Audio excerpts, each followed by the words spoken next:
We want to thank all our friends at Kaiwell Kieran because without them, we wouldn't be able to bring you these programs. And they are a big supporter of ours, always there to give us feedback. And I, I love their ideas, and it's great working together with them. So thank you, Kaiwell Kieran. I'm Susan Lust, Director of the Parkinson's Wellness Project, and we are here to bring awareness, education, and a lot of exercise and good nutrition ideas to you. It's a lunch with our doctor. Today we have Dr. Reid Dorsey, and as I was saying, I feel like this is a book tour um, of Dr. Dorsey's because you'll tell us when this book came out, but it's a very important book for all of us. I'll tell you a little bit more as we move on. I'd like to introduce Jennifer Reid, who will be talking to us. She's a new friend and physical therapist here in Pomona, New York. And joining me today is Dr. Phil Schneider, co-hosting the program with me. I couldn't do this without you, Phil, who is a speech language pathologist with Schneider Speech, his own 40-year practice. He's been helping people for many, many years, and now especially helping all of us with Parkinson's. So I'm so grateful that you are with us. So let me just introduce Jennifer to you because she is somebody to know. Jennifer has over 10 years experience as a physical therapist, providing care for persons with neurological and movement disorders. She's the owner of Ebb and Flow Physical Therapy here in Rockland, serving New Jersey and Connecticut. And I'm glad that you're here with us, Jennifer. We have been searching for you for a couple of years. Jennifer received her Doctor of Physical Therapy from Rutgers, and she went on to become a board certified neurologic specialist. She is also is a lab assistant and a guest lecturer at Columbia University and the doctor of the physical therapy program there. She's participated in research that explores the role of coaching and exercise in the person with PD through the Neuro Rehab Research Lab Susan, at Columbia. So I join the want to meeting. let's mute everybody before we welcome Jennifer so we can hear her. She's going to speaking to us for a short period of time on bridging the physical activity gap in PD. Thanks, Jen. Thank you so much, Susan. And thank you, everybody. Can everyone hear me? Just give me a thumbs up. All right, perfect. Thanks. All right, so thank you so much. Again, I'm owner of Ebb and Flow Physical Therapy. I'm located in Rockland. I'm in my office right now. And I'm also co-owner of Inspired PD, which is a physical activity coaching program that I own with my partner, Geraldine Yu. So again, thank you, Parkinson's Wellness Project, for having me, and Susan for your friendship and all your guidance. So I'm just going to talk quickly about physical activity and exercise. So as a PT, I often see my clients come in to my clinic after an event, something that changes maybe their balance or that their walking is changing. Maybe they're experiencing a little bit more tightness in their muscles or some pain. And often the goal is to help my client get back to where they were before this change in their status occurred, and trying to maintain as an optimal level of health. And this is sort of a reactive sort of approach. Something has happened, and I'm here to sort of help get you back to where you were before this transpired. Recently, I would say probably in the past year, I've seen more and more clients who have been recently diagnosed, maybe in the past 6 to 12 months, referred by their neurologist or their movement disorder specialist, as a way to sort of establish a baseline, see where they are now, if there's anything that's creating any problems for them, and to initiate, to decrease any risk of falls, and to start to initiate an all-encompassing exercise program. Oftentimes I'll get referrals for LSVT, if some of you are familiar with that, the big program. And this has really been something that I found really motivating for me, because we're taking a more proactive approach to your care, or to the client's care. Often in healthcare, it's a reactive sort of design. Something happens, you go to the doctor, you're sick, you get some medicine. Your blood pressure's high, go to the doctor, they give you some medicine, they tell you, all right, let's exercise, let's, change your diet, etc. And while this is obviously needs to occur, the reality is that a more proactive approach to healthcare has been proven over and over and over in the research to lead to the best outcomes for the individual. And the way to be proactive when you have Parkinson's disease is to exercise. Less than 25% of people across the board in the United States, regardless of diagnosis, get the recommended weekly amount of activity. Okay. And that number is significantly less for people with Parkinson's disease. And when I talk about an exercise program, I'm talking about one that includes not only aerobic activity, but high intensity aerobic activity, something that's really getting your blood pumping, maybe you're getting a little out of breath, strength training, balance and coordination training, and flexibility exercises. These are the four main pieces of a whole body routine that really benefits all of us, but even more so the person with Parkinson's disease. And what's really amazing about that is that it not only improves the intensity of the symptoms you may be experiencing, but it's also been proven to slow the progression of the disease. So exercise is the medicine. I have like a few catchphrases. Exercise is medicine is one of them. Kicking the can down the road is the other one. You might hear me say that. But the best part about exercise is that it's a medicine that without side effects. Okay. Whenever you get a medicine that you have to take, you get a box and there's that piece of paper that tells you all the things you need to be, cognizant that if you start experiencing, right, that they might be a result of the medicine. But that's not the case with exercise, right? You might feel a little sore. You might be a little tired. But that's to be expected with a part of any comprehensive and appropriate exercise program. And just like medicine that you take it a specific dose at a certain time every day. Exercise needs to be the medicine that you take at a specific dose every single day. So the big question is I often get is like, how do I know what to do? If you're not exercising, what exercises should I be doing? If you are exercising, how do I know, or how do you know that your current exercise program is the one that's right for you? And the first thing I'll say to you is this: you have to enjoy it. Okay. Just because you hear that boxing is good for Parkinson's disease, right, doesn't mean you drag yourself to a class and push yourself through it if you don't enjoy it. If you're not having fun, that's not the right exercise for you. There's a million activities to do.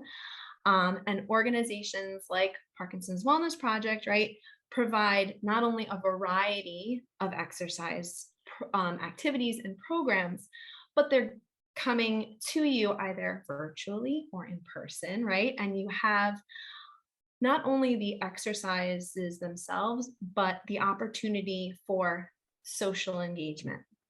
Things like this, or a coffee talk on the Tuesday evenings, right, that happen once a month. And education, you have support, you have community members that can inspire you and you can inspire them. That's what's really needed in a comprehensive exercise program for people that are navigating a diagnosis such as Parkinson's. You need the support. Knowing that you're not going at it alone. I actually remember somebody saying something last week or a couple of weeks ago, and they said to me, "Oh, I'm on my own." You're not. You have people and resources here. And where I sort of come in is Susan, is we've been talking and we're working on bringing opportunities for you to come in, whether it be virtually or in person, to sort of get a baseline assessment of your balance and your activity level and sort of figure out what are the right classes or what is the right activities for you to reach that optimal physical activity. So with that being said, if you want any other information, I'm going to put my contact information in the chat. I'm going to put my information for my physical therapy practice as well as my physical activity coaching program, in case you feel like you need a little more support and guidance on your exercise journey. And, if you have any questions, even if you just want to chat on the phone, you can always give me a call or email me. All right. So thank you so much for your time. Okay, I'm going to shut my mic off. Thank you, Jen. Thank you, Jen. One of the important things that I think you told me is that when people have their physical therapy script and it ends, that's when they stop. That's just the beginning. When the physical therapy program is ended, move forward to the exercise program. Don't stop. Okay? Because you say then you see people coming back to you and they went downhill. So we want to prevent that. Okay. Yeah, it doesn't end. It doesn't end. Okay. So now let's see. Oh, you lost my screen again. Mr. Lust. Okay. Let's get that. Okay. Here we go. I would like to introduce Dr. Reid Dorsey. I'm very grateful that you're here with us. As I mentioned before, I don't know if everybody heard me, that I feel like this is a book tour. And this is an important book tour because Dr. Dorsey, he is let me just tell you who he is. He's a Parkinson's disease neurologist, researcher, and author. And he is a professor of neurology and director of the Center for Health and Technology at the University of Rochester Medical Center. Not only that, he's conducted more than 100 clinical trials, and that led to the approval of 4 Parkinson's medications. That's very impressive. He is co-author of the book Ending Parkinson's Disease, A Prescription for Action, and that's what we're here for today, to discuss that. Because Dr. Dorsey will discuss with us how the rise of Parkinson's may be largely man-made, the risk of certain pesticides, and why he thinks activism is crucial to changing the course of the condition. In Ending Parkinson's Disease, A Prescription for Action, Dr. Dorsey, along with his 3 co-authors, outlined 25 steps that individuals and society can take to end this condition. We have to end the silence around PD. So here joining me as co-host today is Dr. Phil Schneider, speech-language pathologist, owner of Schneider Speech, advisor to PWP, and a good friend and long contributor to us here. Together, Dr. Phil and I welcome Dr. Dorsey.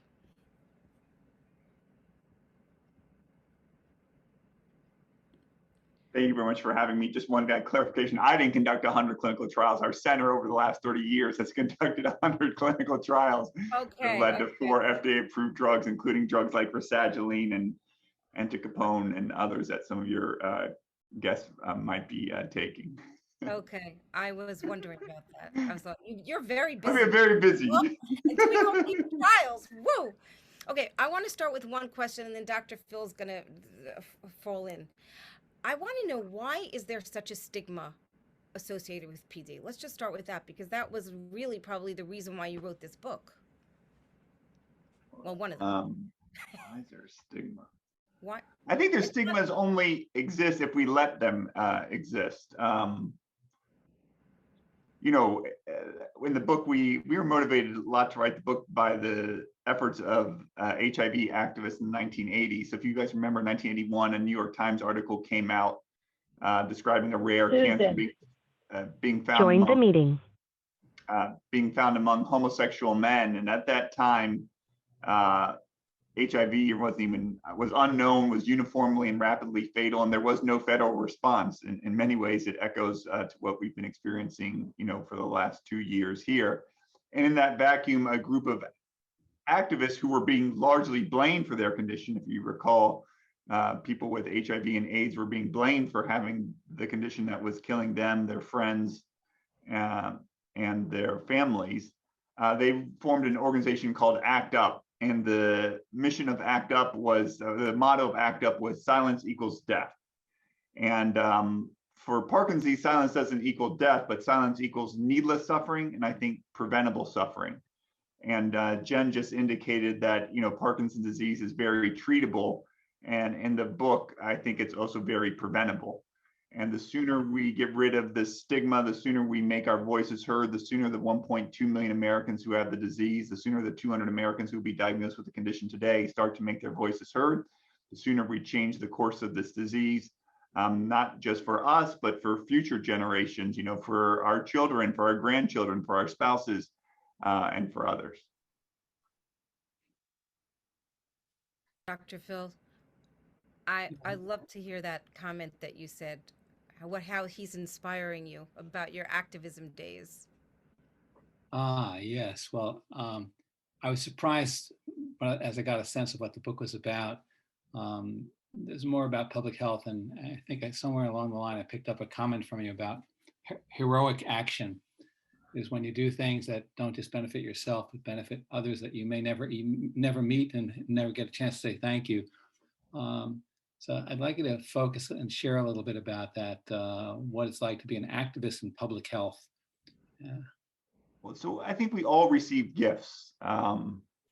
And so a gift that many of us received is we live in a world that's largely free of polio. And that gift, which we received, we didn't earn. We received it because of the efforts of many people here who contributed to the March of Dimes in the 1930s and 40s and 50s that raised money to eradicate and prevent people from ever developing polio. We received a gift of much lower rates of HIV transmission than were present in the 1980s. We didn't earn that gift. We just received that gift due to the efforts of people who were ostracized.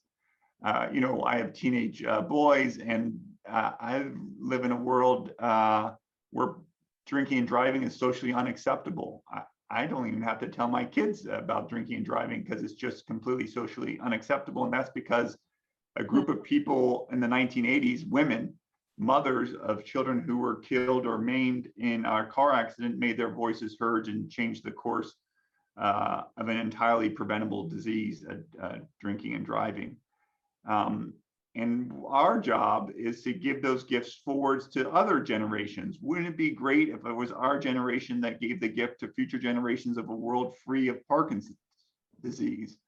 Wouldn't it be nice that there were no Parkinson's disease centers, just like there's no polio centers, just like, maybe, probably, God willing, our lifetime, there won't be HIV. So I think it's incumbent upon us, and no one will carry that flame more than people who are most directly affected by the disease. It has to be those individuals who know the disease most well, most intimately, who changed the course of it, just like it was for HIV, just like it was for Mothers Against Drunk Driving, and just like it was for a March of Dimes. It struck me as I'm listening to you that there's a side benefit to those of us with Parkinson's to becoming activists for general public health issues. And that is that Parkinson's tends to pull us inward and become very self-centered and feel a sense of being victimized. And the nature of the disease pulls us inward in a passive kind of way.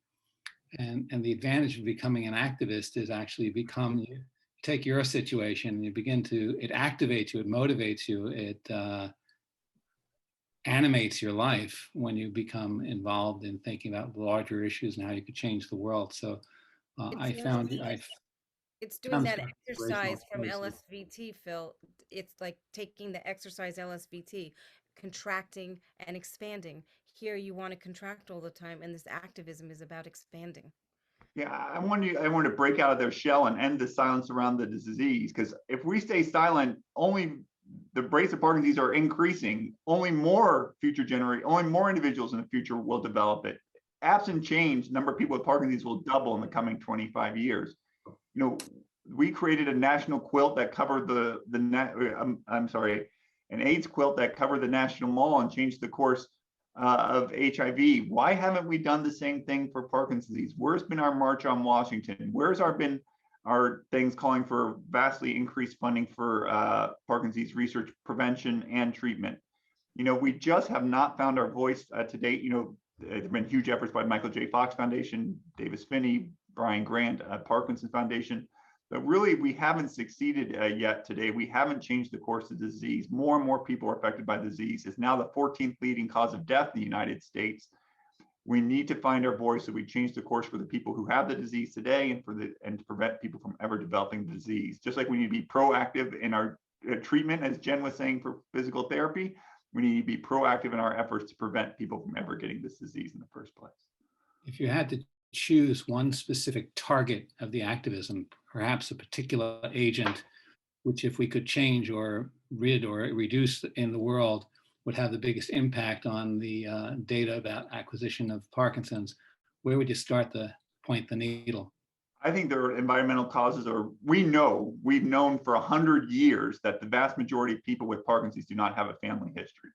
We know from 100 years ago, Dr. Gowers wrote a series saying that 85% of my patients don't have a family history of disease. We know for 20 years that twin studies suggest that the rates of Parkinson's are no greater among identical twins than among fraternal twins, suggesting that environmental factors, not genetic factors, predominate.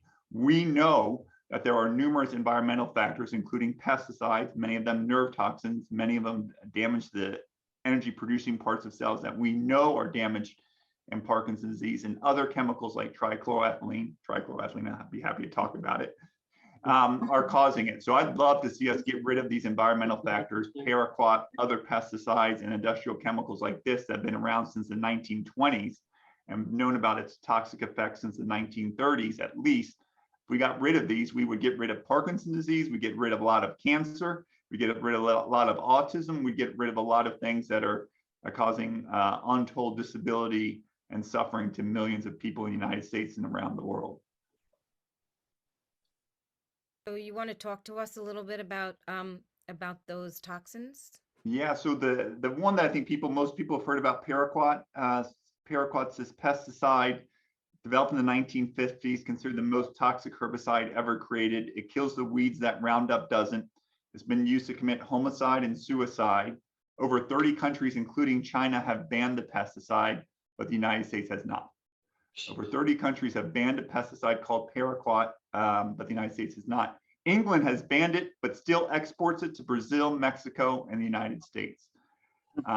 I don't know what more to say. The EPA has reauthorized its use. The Michael J. Fox Foundation has long gotten over 100,000 signatures from people like you, is suing to prevent the reauthorization of paraquat, and use of the pesticide has doubled in the last 5 years. It covers almost the entire United States. I'll pull up a map for you. Our book is really easy to read, lots of pictures.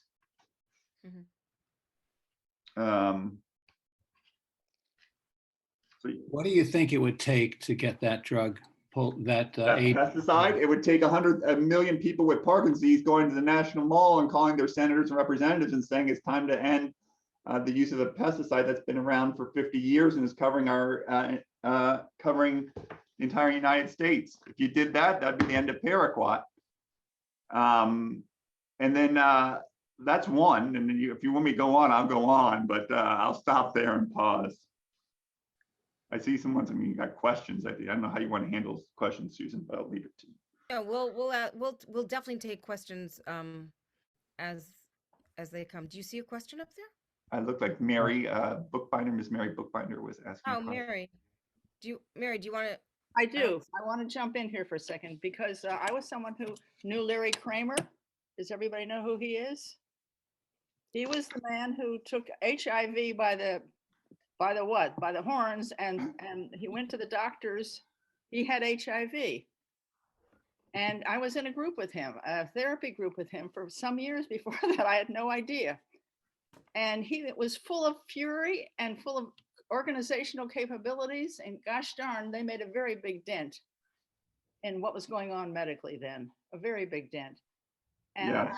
Here I have a son with Parkinson's. I'm already so agitated listening to you that I want to get out and lead a march somewhere. Yes, I mean. Go, Mary. So while you're there, you're going to join the PD Avengers, pdavengers.com, a global grassroots organization, over 4,000 members, formed by Larry Gifford, a Canadian or American living in Canada. Ray, you said it too quickly. Well, here we'll write it in the chat. Okay, Right. good. PD Avengers.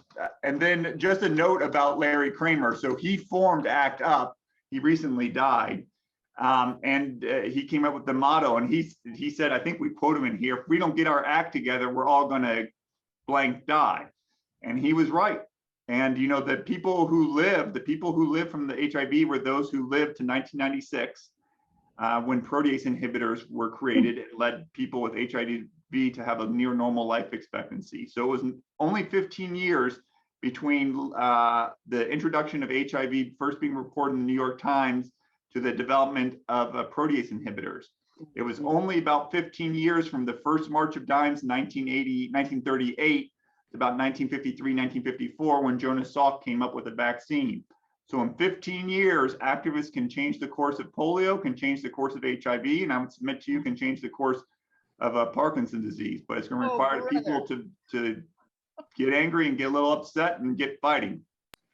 Thank you. I'm already angry and upset. Okay.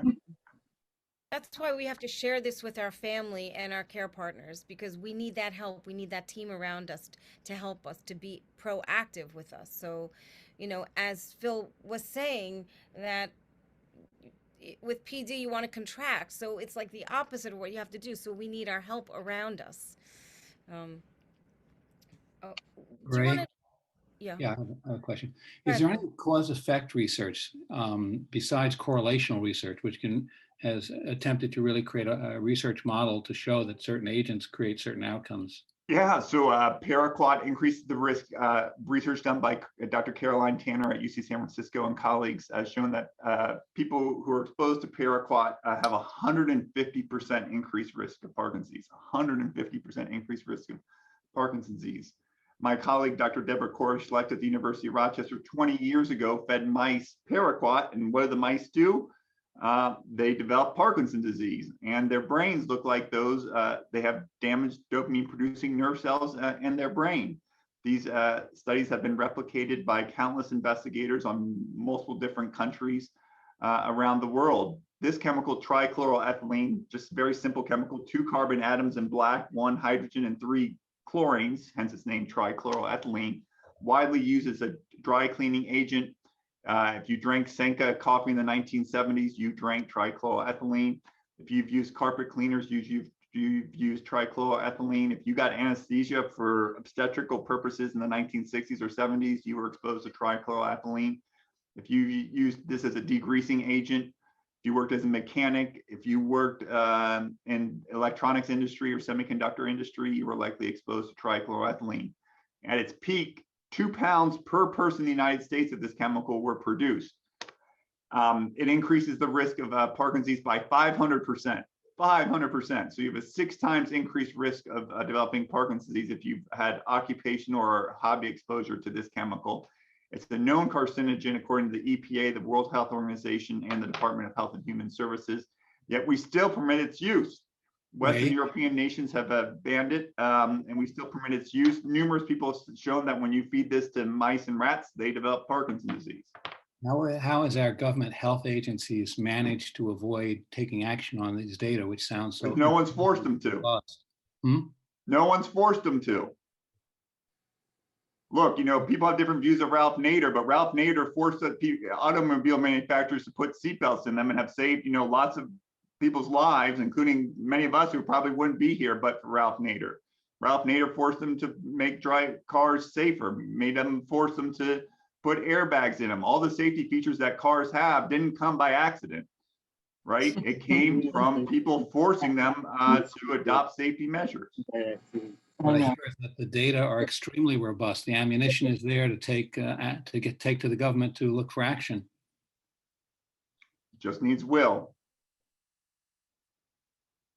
You want to talk to us a little bit about air pollution and water also? That's a biggie. We're breathing and drinking, so. So air pollution, I think, is really the untold story. Where to start? So air pollution, like, so you get people, you know, smog. Everyone's seen smog. Everyone's seen smog. Yes. People see that in the smog, there's little particles, little pieces of dirt and soot in the air, and those particles of dirt and soot, we breathe them in. Now, some of them we cough out and some of them we sneeze out because they get caught in our nose. Many of them are really small and they enter the front door of the brain. The front door of our brain is our little nostrils, and these particles go in and they enter this, there's a nerve that's called the olfactory nerve, it's the smell nerve, and it goes in through that nerve and then it goes to the smell centers of our brain. Hitchhiking on those tiny little particles are toxic pieces of metal. Lead from, leaded gasoline, we got rid of leaded gasoline. Platinum from catalytic converters, iron from brakes. And those little toxic metals are likely damaging to nerve cells in our smell centers and then to different parts of our brain, including different parts of the brain responsible for memory, and this could be implicated in Alzheimer's disease, and parts of our brain responsible for movement and other functions that are implicated in Parkinson's disease. So I think that air pollution is actually our front door for these toxic things to gain entry into our brain and are fueling the rise of Alzheimer's disease and Parkinson's disease. It's worth noting that almost all the environmental risk factors associated with Parkinson's disease, including pesticides and this chemical, are inhaled. And that we know 95% of people with Parkinson's disease, the first signs of the pathology of the disease are found in the smell centers of the brain, not in the parts of the brain that control movement or tremor. In addition, as many of you know, one of the earliest clinical features of Parkinson's disease is loss of smell. Something like over 80% of people with Parkinson's disease have loss of smell years before they develop the tremor and the slowness in movement. So I think that's a huge one. These chemicals, trichloroethylene contaminates up to 30% on the waterfront, contaminates up to 30% of groundwater in the United States is contaminated by this chemical because people dump it into the soil and it gets down into our groundwater. And then pesticides, we know that people who drink well water, which is often contaminated with pesticides and not regulated by the Safe Drinking Water Act, and up to 1 in 8 Americans drink water from groundwater, and many of you did so as children when there was no Safe Drinking Water Act, is associated with an increased risk of Parkinson's disease. Oh. Well, we're living in the industrial age. I mean, we have so many. Yes, and so it's no coincidence to me that Parkinson's disease was first described by Dr. James Parkinson in 1817 in London at the height of the Industrial Revolution in the capital of the Industrial Revolution. Mm-hmm. And numerous studies have implicated products and byproducts of the Industrial Revolution with Parkinson's disease. Areas of the world that are most industrialized have the highest rates of Parkinson's disease. Areas that are undergoing the most rapid industrialization have the fastest increasing rates of Parkinson's disease, like China. And areas of the world that are least industrialized, like sub-Saharan Africa, have the lowest rates of the disease. Oh, got to take action, Dr. Dorsey. This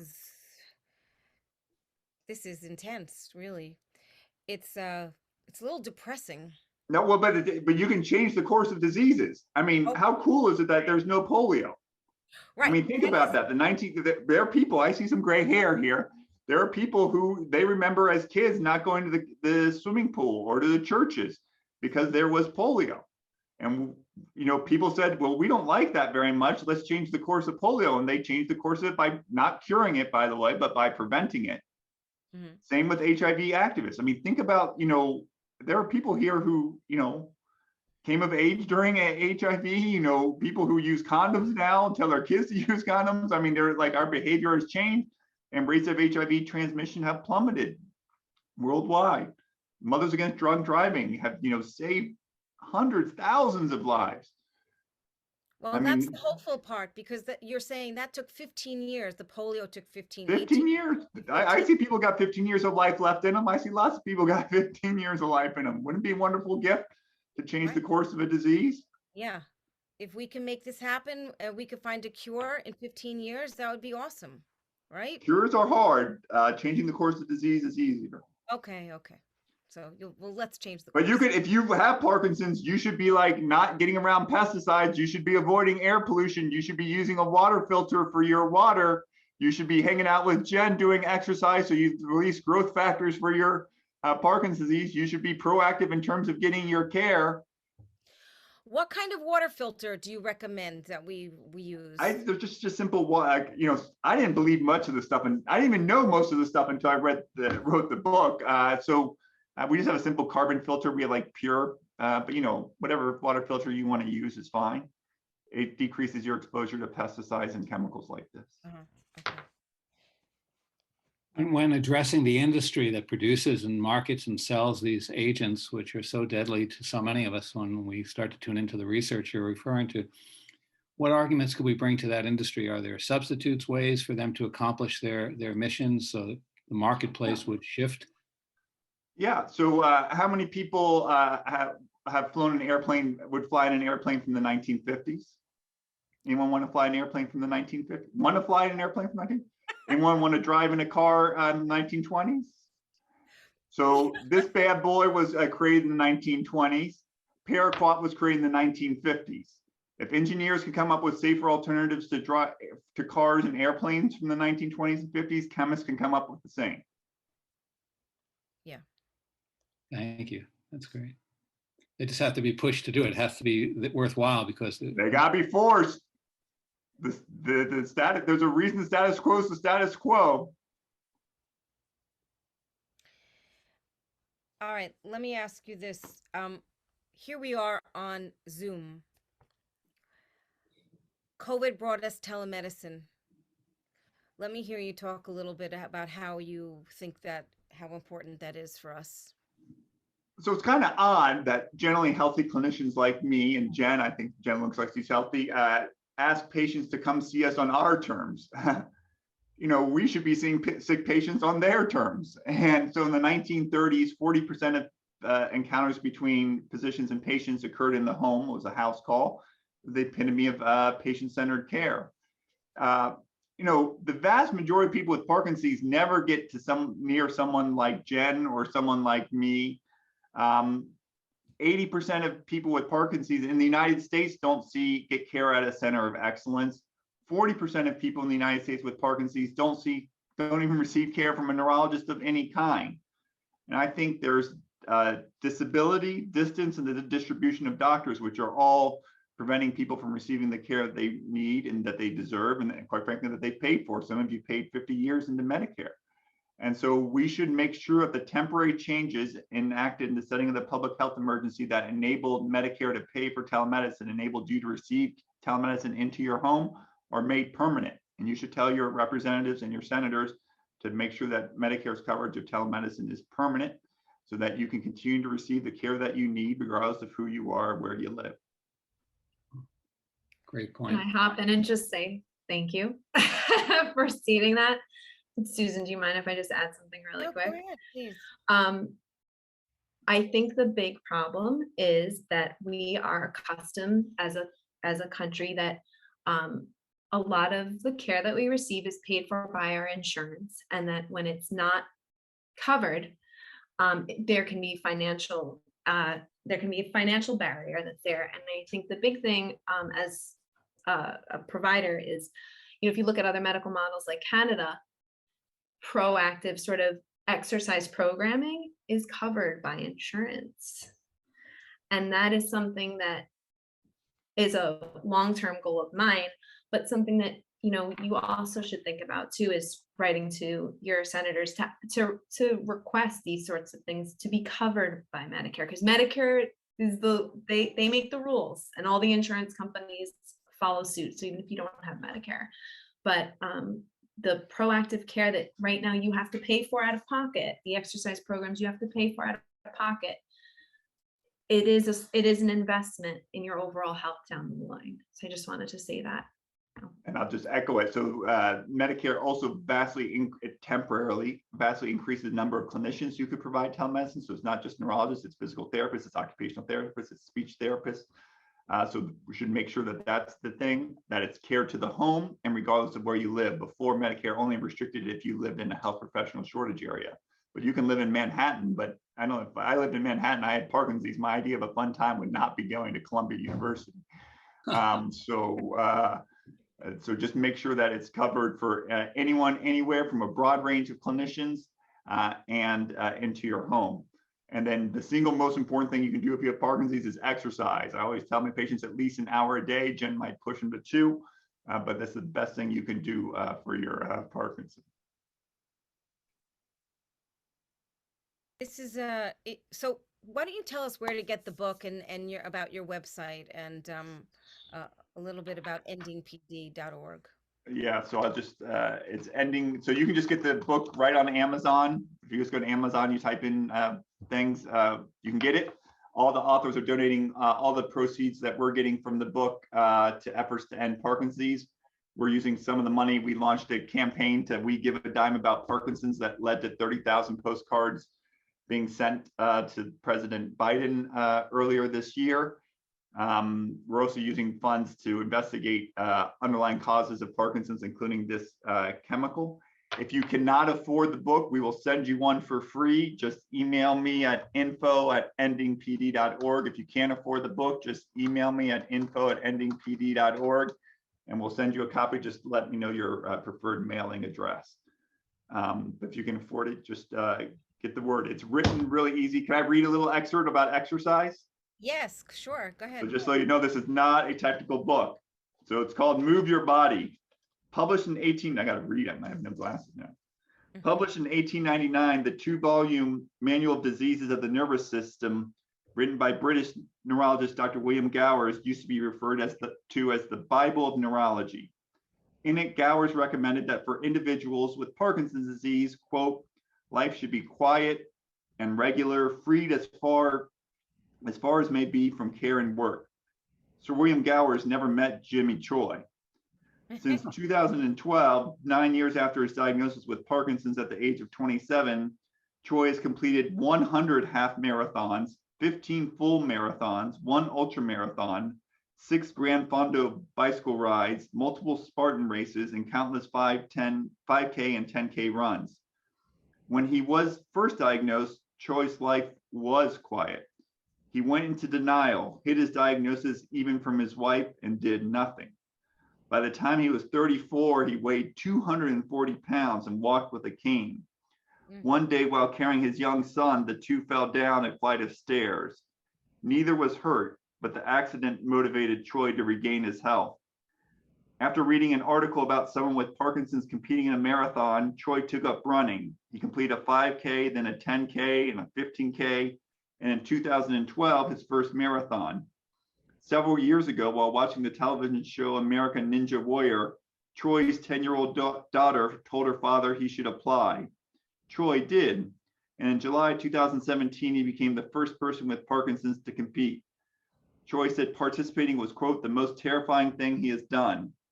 Although he fell on the course's balance obstacle, his performance was stirring to watch. The show's co-host, Akbar Bahabemelia, whose father has Parkinson's, was visibly moved. A year later, Choi returned to American Ninja Warrior. Despite a noticeable tremor, he competed until he was bested by the third of 10 obstacles. The crowd gave him a standing ovation. And so this is a picture of Jimmy Choi and the co-host of American Ninja Warrior. Mm-hmm. Inspiring. Yeah. We all need that inspiration. That's why it's good to work out together or have a coach, have your own coach to help you, right? Absolutely. Yeah. Phil, would you like to ask some of these questions that are in the chat? Maybe Jean has one and Richard has one. You see them? No, 1 second. Okay. So I'll start with Richard. Is there a difference in onset of PD when caused by environmental factors as opposed to genetics? So about 15% of people do have a family history of the disease. About 15 to 20% of people have an identifiable genetic risk factor, and about 1 to 2% of Parkinson's disease are due to purely genetic causes. Said another way, 98% aren't. So for those that are purely genetic causes, those tend to have an earlier age of onset, usually before the age of 50. And again, tend to have a family history. We know, just like the vast majority of smokers don't develop lung cancer, right? Only 90% of smokers only 10% of smokers develop lung cancer. The vast majority of farmers don't develop Parkinson's disease. The vast majority of people working with TCE don't develop Parkinson's disease. There have to be other genetic factors which might change how these chemicals are metabolized, and other environmental factors that determine who, when exposed to these factors, develop the disease. And we know that certain genetic mutations, for example, LARC2 mutations, prominent among Ashkenazi Jews, have known interactions with pesticides, which could explain why some individuals who carry a genetic mutation develop Parkinson's disease and while some do not. Are golf courses a bad place to be for people these days? Yeah, yeah, Yeah. yeah. So golf courses were sprayed with a chemical called chlorpyrifos. This chemical is estimated to have cost 25 million children in the New York City 17 million IQ points, and it increases the risk of Parkinson's disease. It's sprayed on golf courses, utility poles, and wooden fences, also likely used on sports fields. And so there was a study that we talk about in our book where people living downwind of a golf course had higher rates of Parkinson's disease than people living upwind. This pesticide was banned by the EPA in last year. So kudos to the EPA for banning chlorpyrifos. It's going to prevent people from ever developing Parkinson's disease. But if I had Parkinson's disease, I would be away from no chem lawn, enjoy those dandelions and stay away from places that use a lot of pesticides. Do dry cleaners still use the pesticide? Yeah, they still use this chemical for spot dry cleaning. It's still permitted by the EPA for spot dry cleaning. And there's another chemical, the chemists in the room, I just take this hydrogen and replace it with a chlorine, and it's called perchloroethylene, 4 chlorine atoms. And that chemical is still used widely in dry cleaning. There are studies that, you guys, some of your New York City, that, they have dry cleaners used to be at the ground floor of apartment buildings, and the apartments above the dry cleaners had high levels of this chemical and its related chemical in the air. And since this stuff dissolves in fat, like your brain, it's also found in the margarine and the butter that you would eat. Oh my, oh boy. Jean, would you like to ask your question, or would you like me to read it? Retrospective, I could not hear you. You're muted. She said you read it. The retrospective study in Finland, which looked at 1,800 patients, found a lower incidence of PD in people who had their vagus nerve severed or partially severed. They had much lower incidence of PD. The vagus nerve is a conduit from the gut to the brain. Relate this to environmental factors that are of concern. Is there a difference in PD incidence in countries, undeveloped villages, where more natural farming practices exist? Your thoughts, Dr. Dorsey? Yeah, so I highlighted that, the nose is to me, an extremely compelling port of entry for Parkinson's disease and Alzheimer's disease. The gut may be too. And so just as I said, pesticides are inhaled, this chemical is inhaled. They're also consumed in often in contaminated groundwater or well water. And so, constipation is an early feature of Parkinson's disease. There are some studies that suggest that the misfolded protein that's found in Parkinson's disease is found in the gut in early individuals. And we know that the misfolded protein can spread from nerve cell to nerve cell. And the vagus nerve, which is one of the longest nerves in the body, goes from about here in the brainstem all the way down to our gut, to our heart, and to various different organs in the body. And that might be the way it's spread. And then some studies suggest that if you cut the vagus nerve for various medical reasons, that might decrease your risk of Parkinson's. That's possible. I'm not as convinced as I am of like a smell, but it's definitely worth considering. The other thing I'll point out is this question about alluded to farming. I'm going to answer it a little bit differently. So as many of you know, people with in vast majority of the world, men are at increased risk for Parkinson's disease compared to women. And I think that might have a little to do with biology. Estrogen might be protective of nerve cells. So I think it has a lot to do with sociology. So men are much more likely to be mechanics, or men are more likely to work as farmers. Men are more likely, at least in the United States, to work as farmers, and men are more likely to be, pesticide applicators. But it turns out there are 2 places in the world where rates of Parkinson's disease are relatively similar among men and women: Japan and Taiwan. And so when I look back, it turned out that in both those countries, women used to do the most of the farming in those countries. So I think we have compelling evidence from different parts of the world that exposure to pesticides might be explained, sex differences or lack thereof, in individuals with Parkinson's disease. Interesting. Well, you certainly sounds like you've collected and prepared the marching manual for those who are ready to get up and organize and bring this information forward to the public and to the government and to commercial world. So hats off to you. Thank you. Thank If you you for read the collaborating. books, then again, the book is written in a very much lay language. There's no fancy terms. There's a 2-page glossary. If you don't know what a gene is, we explain to you what a gene is. If you don't know what a protein is, we explain to you what a protein is. We try to make it as accessible as possible, and it's written at a 10th grade level. Well, this is a time of hope. It is. You're bringing that to us, and we can make the changes.